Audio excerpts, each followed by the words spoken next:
Harmony. We love it. Even its name has been borrowed by everyday language to mean closeness, friendliness, human warmth, cooperation and well-being. Unlike rhythm and melody, harmony wasn't part of music from the beginning. It's an upstart. It came into life gradually during the Middle Ages and the Renaissance. But what an upstart. And how does it work? In this program, I'm going to lift the lid on harmony and look beneath the surface of this, the most sophisticated and seductive of all music's component parts.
Over the ages, philosophers, visionaries and scientists have suggested that there might be in nature some kind of celestial or perfect music, that there might be music in the orbiting of the planets and the spheres themselves.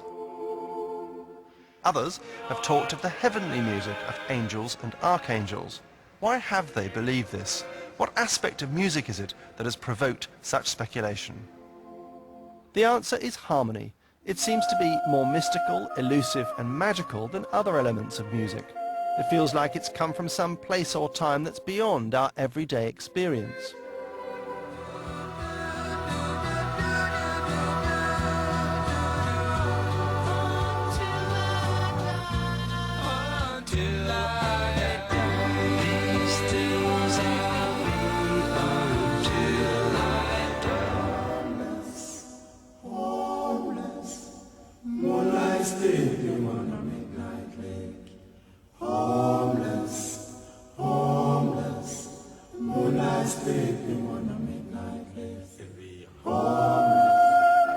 But while it's tempting to imagine that harmony has somehow floated down to us from heaven, the truth is that harmony has been painstakingly constructed over centuries of human creative endeavour and has allowed composers to manipulate our emotions like no other aspect of music. It has its rules and tricks. It's like a delicate or complicated machine, a beautiful clock, say, or a rich and exotic language where every nuance can mean the difference between perfect understanding and chaos. At its most basic, harmony is intentional coming together of two or more sounds for pleasant effect. All the world's musical cultures share this idea. In East Asian gamelan music, which has been relatively unchanged for hundreds of years, several sounds may be occurring simultaneously at any one moment.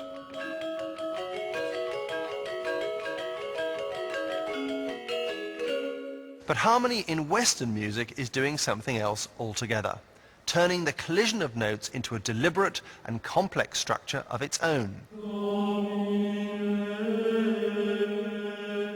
Western harmony began separating off from all other world musics in around the 12th century, and the best way to get to grips with what harmony does and how is to look at that moment of separation, to see what happened when European harmony started to have a mind of its own, when it stopped being merely simultaneous sounds.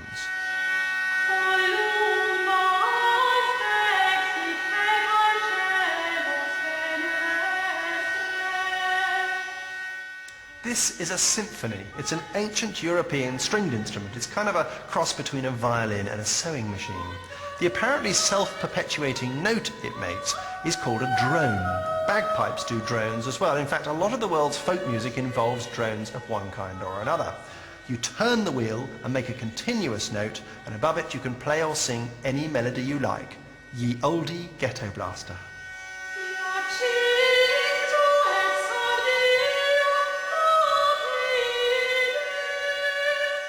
Because the drone is constant, every note the singer sings coincides with it, and we hear two notes simultaneously. But this is a crude kind of harmony because the drone never moves. Then someone had the idea of a movable drone.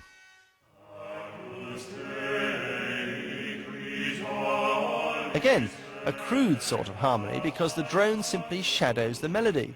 If the melody goes up, so does the drone. If it goes down, so does the drone. It's as if they are parallel railway lines that weave across the countryside a few feet apart.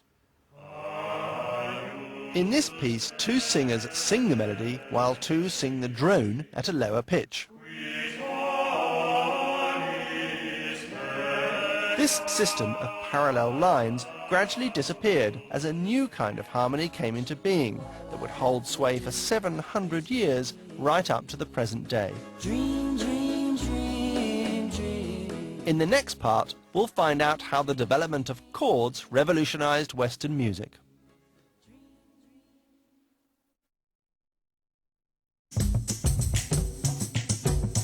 Sing cuckoo, novo sing cuckoo, novo sing cuckoo, novo sing cuckoo, novo summer is coming in, summer is coming in. Back in 1250, this English song, Summer is a-comin' in, was the equivalent of a modern-day pop hit.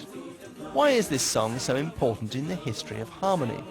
Well, it's because it has a very special drone.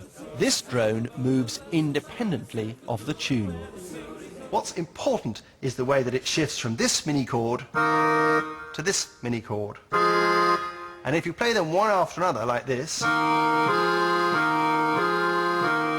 you have the beginning of what's called a chord progression. And chord progressions are the lifeblood of all Western harmony. Harmony, that is, that doesn't stay static, it moves. Summer is coming in, summer is coming in, summer is coming in, summer is coming in, summer is coming in. What's revolutionary about these two-note chords is this. Whenever a note in the melody collides with the two supporting drones, a three-note chord is created. This is a momentous departure in music's history. Three-note chords are the foundation of Western harmony.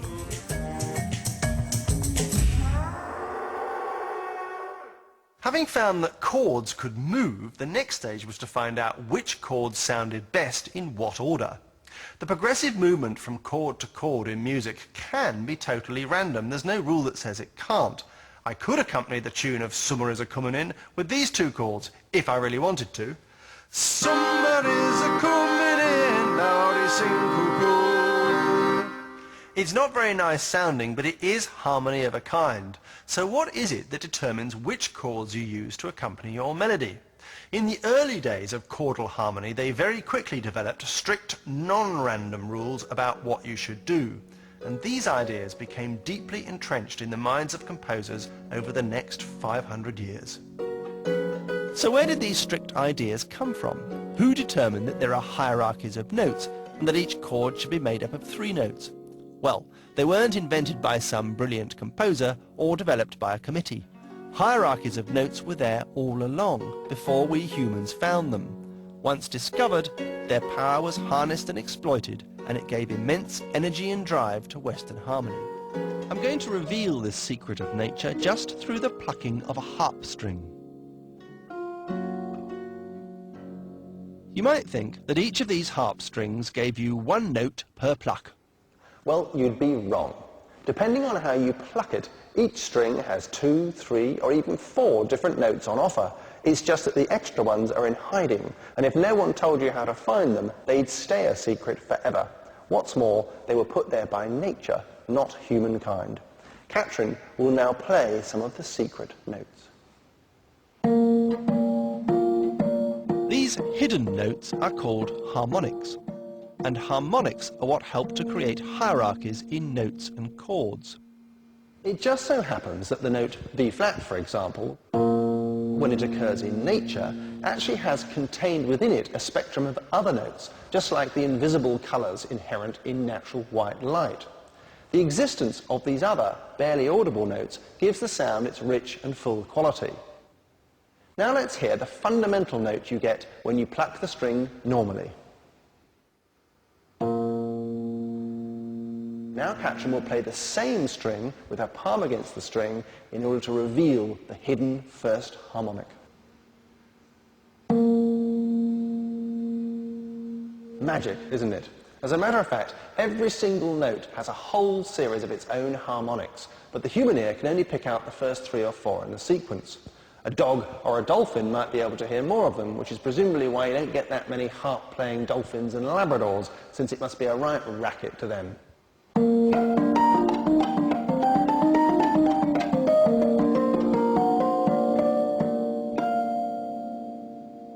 Here's the clever bit. When European musicians began using chords, the first clusters they started to put together were formed by teasing out the nearly silent harmonics and giving them a full-bodied presence in the sound. So if your basic note was B flat, and your harmonics were a high and quiet F, and an even quieter, even higher D, you turned these into proper sounding notes by using the non-harmonic equivalents and making a chord out of them.